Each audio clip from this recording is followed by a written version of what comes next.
Greetings, this is the Natsu Vortice kit review, where I go over what I think pre-release kit review. Now, I will address the ban and all that at the end of the video, because I want to do this content first.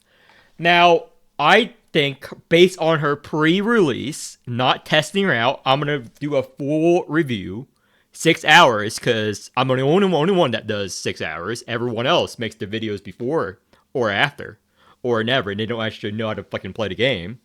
But B to S currently, in my opinion, based on her kit. Now, what would make her an S tier depends on how good and how smooth her exalt damage is on comps with G Murphy and without G Murphy.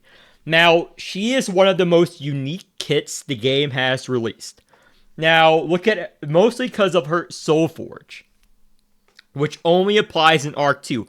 However, the only reason I would rate her B and just above average is because her normal talent, Divine Realm Acor. Now, in case you guys forgot, Divine Realm Acor is the JP Blue Realm that was introduced with G Murphy. Divine Realm Acor means that you can only white stance once every 3 turns. You can only red stance once every 3 turns. This minimalizes the utility she has, and she provides a lot of utility. Because you cannot white stance or red stance whenever you want all the fucking time. You simply cannot. However, in exchange, the white stance is a bit bigger. It's a pretty big white stance. So that is why she would be B. Depends on how her strength is. That's why I can't rate her high regardless. So let's go over her stat line. Her stat line, as shown here, 60 and maxed out, is 149 con, 180 attack, 122 defense. Now, her attack value is one of the highest in the fucking game. It is insane how high her attack value is. So let me go to Monchette. Yeah, it's more than Monchette, and they typically do these stat values at, level 60. So it's higher than Monchette. It's obviously higher than G Murphy.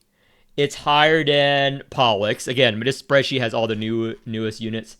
It's higher than that. It's higher than Calf. It's higher than fucking Doricine. So this attack value is interesting to me.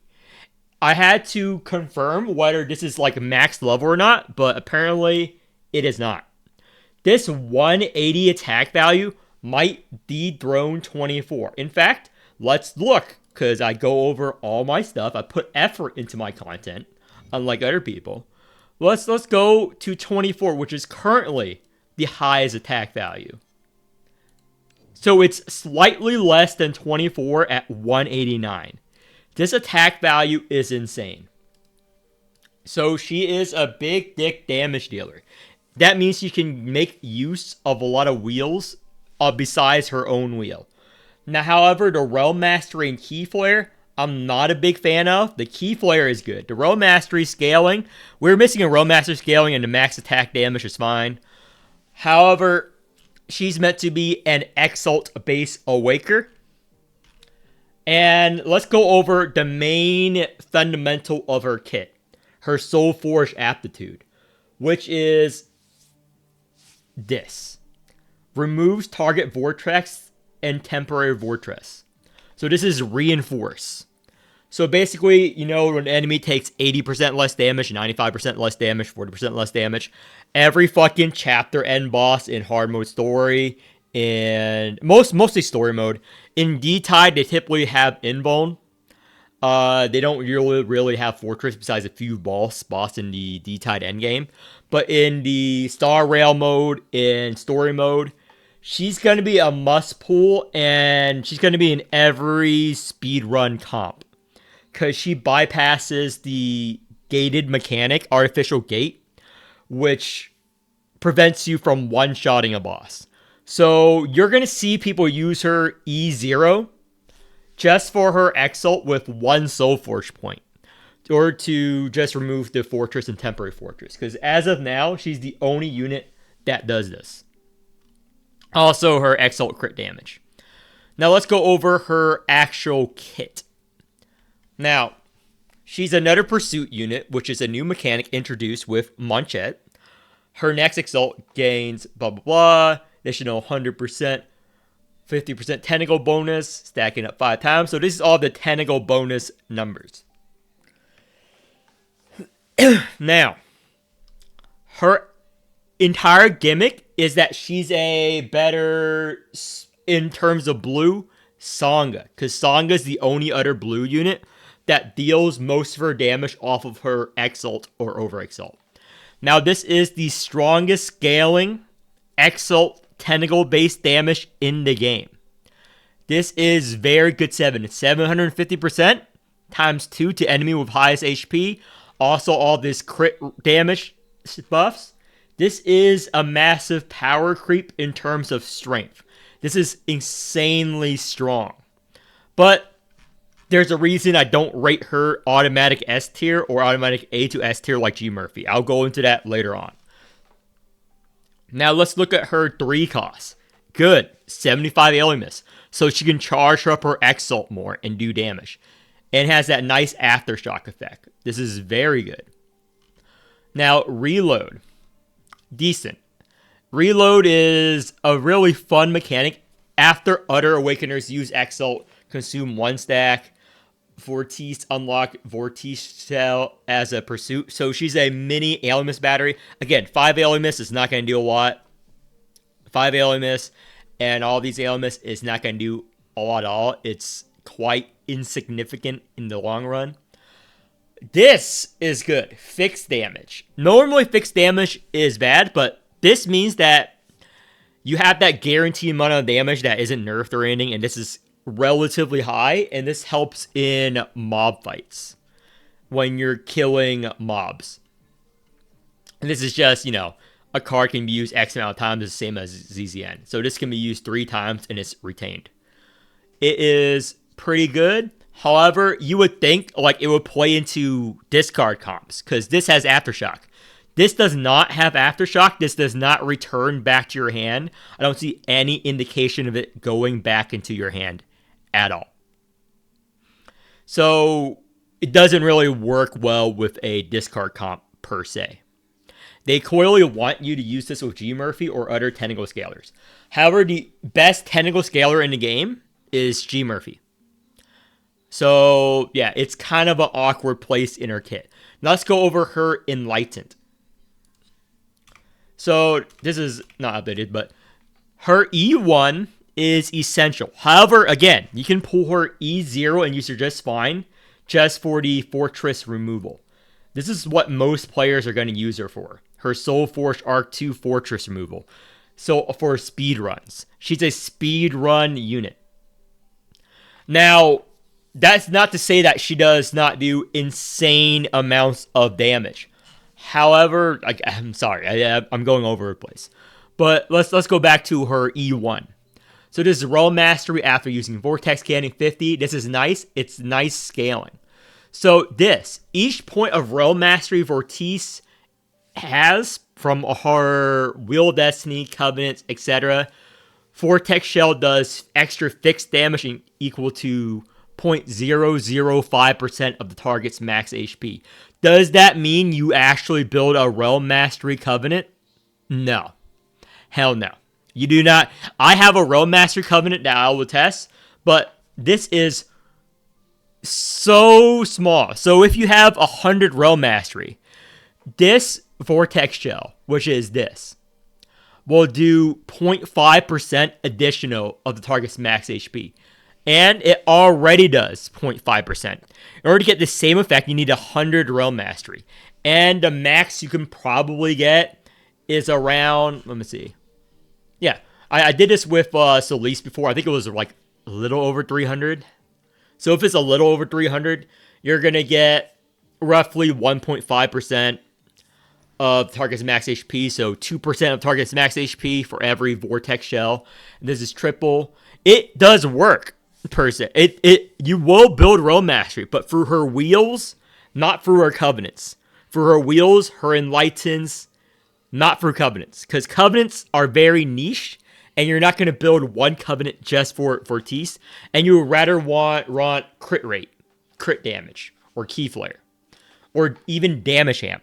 And damage amp is what most players are going to probably want, because it's universal and it helps you with the starting tentacle damage. So her E2, let's go over her E2. Vortice's strike and defense increases the next Exalt crit rate by 10% and reduces the next reload by 1. This is very good. It removes the clunkiness of reload. So you can play your strike, reload, then play it. There's nothing wrong with this. Now next, Shackled Impulse. Vortex Cannon now does 3x damage to the enemy with the highest HP instead of 2 times. So this is a 50% damage bonus. So for every 20 Alimus sent, other Awakers gain 1 Alimus. Again, this is very small. It does add up. So it's 5 in Exalt, regular Exalt. So it's 10 in a normal Exalt. But the base, again, the base Alimus is 200. So yeah, it is okay, but mostly you want for a DPS damage bonus. Now her Overexalt, pretty strong. They've been making stronger Overexalt lately besides Zoo. Zoo is strong, but she's already strong enough, E0, and I use her E0 to clear. So crit damage per tentacle sacrifice is doubled. The next 5 Vortex Shell is triggered 2 times. Now this is very good, obviously. It is insane burst, so you use this towards the end of a fight normally. But it's not really mandatory because it buffs your crit damage and it buffs this. However, it does not inherently buff, the damage number the crit rate multiplies. And let's go over her wheel.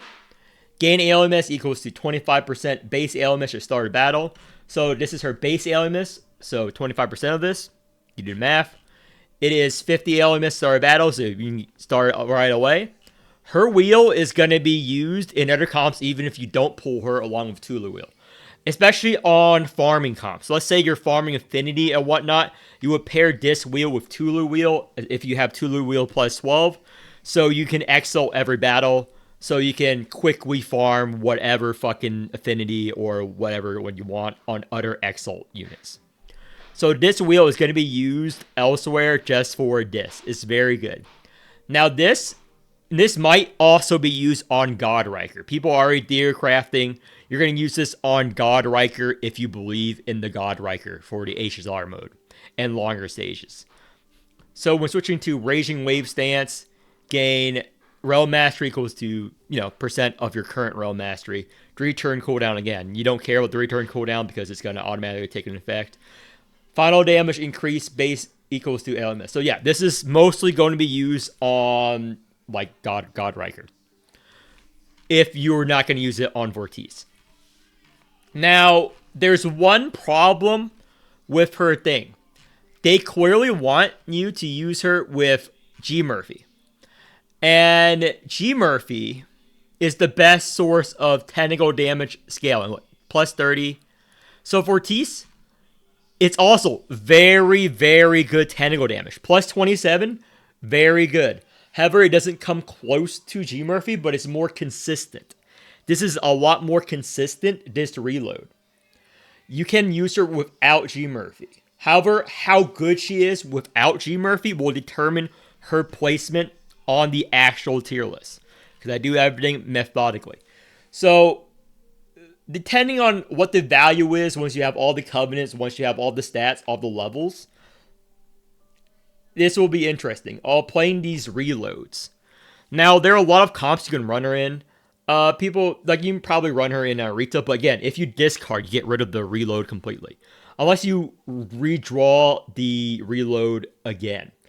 A comp I'm thinking of is probably less cards, because you want to draw her strike defense as often as you can, just to buff her crit rate on her Exalt, and to reduce the next reload arithmetic cost by 1.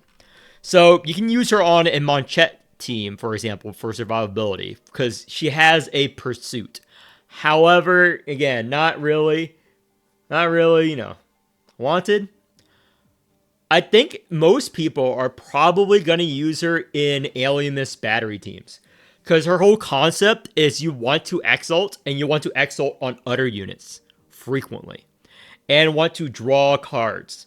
So units like Riker, drawing more reloads if you are drawing more of her cards is good. Units like Dies, obviously, Dies is best in slot for her. Dies Carol Realm, I'm gonna test it first, but yeah, if you have half a fucking brain, just like a 99% of unit release in this game, Dies is probably her best in slot. Her reload's a 2 cost. You probably dupe her reload or you dupe her charge. You dupe her charge, these are 2 1 costs that fills up her exalt immediately. And each one increases her exalt crit rate. So with 1 Dies exalt, you have 100% crit rate on your exalt. Yeah. And if you have her over exalt, 1 Dies exalt, she can over exalt. Until they make a better unit, Dies is the only one that can do all this shenanigans. Hamill will work on her too. Hamill can work on her too, so because he can double this up, or he can help you -2 the reload. So Hamill Dies are also good comps to use her in. But again, since how much tentacle damage she can generate before you die will determine her actual placement. But I think she will be up pretty high because she does function, unlike Manchette and stuff, at very low investment for utility bonuses. Like this utility Soul Forge is so fucking good, dude. The Fortress removal, so fucking good. Exalt crit damage, everything is available in her kit automatically. Like, you don't need this 50% damage mode E3. It's nice. It's obviously good. Overexalt, it's obviously good. However, E1, E2, if you play a stall comp, you can probably just kill it regardless. So, now on to the stuff. I am working on the video. The reason I did not make a video yet about the drama and the ban is because I messaged them and I gave them a chance to respond. All I care about is the other fucking party being banned as well. You know who the fucking other party is if you watched my video. A lot of you guys agree with me. Just send message to Enlightenment developers because I think it's misconstrued. My persona, my stuff is toxic. I will go over it in the video. However, in order to, like I did beforehand, people think I just came out with a video. No, I messaged them. Nothing happened. And I messaged them again this time. And I'm giving them a day to respond or punish the other party as well. Because, yeah, I broke some rules. However, I broke it for, well, in my opinion, it's good reason. You can disagree or agree with me all you fucking want.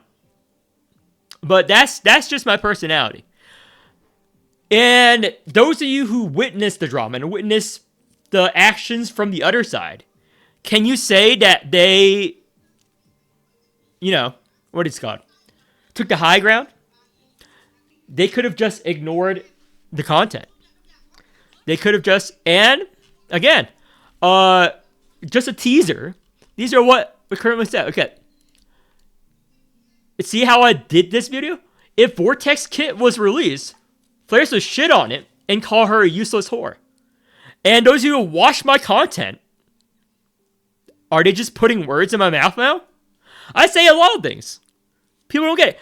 I told you that you should only pull for Pollux if your twink son died in a fucking car crash. I told you if you don't have CAF E3, kill yourself, as it's better. It's less miserable. I have never said this shit. Also, this. Flares does not, again, the new guide. Flares doesn't care. Doesn't care about his spreadsheet. Doesn't care about his reputation. Doesn't care about the game. Huh. This is, yeah, coincidence. People came back and they're deleting their comments. So I have someone record all the comments, and I'm making a short video because people. The last video was too long. People didn't watch it. So I'm just gonna do like the important thing and make it into several parts. Yeah, doesn't care about the game. I spent fucking 20 hours in Annie doing the whole tier list video again on stream. People watch me do it. I spent hundreds of hours coaching people. They insulted my viewers. Fuck them. Okay? And why is the punishment not evenly spread out? Evenly spread out? Well, I will cover that in the video. Because I don't want to spark... Well, maybe I do want to spark more drama. But I will release the video probably 12 hours, maybe 24 hours from now. But I gotta go. But yeah, and then you can look up all these people. Look up, report them to the devs. Because they reported me. They dug through all my content. Every single thing I ever said and done. And I said and done a lot. I don't delete my comments. I don't say shit. I'm outward. I don't fucking hide in the shadows. You know who I am. People who I've coached message devs. Did I help you? Did I make your experience better? I have hundreds of hours of coaching stream. Did I fucking ever yell at fucking another player I was helping? Did I ever fucking harass one of my viewers? No.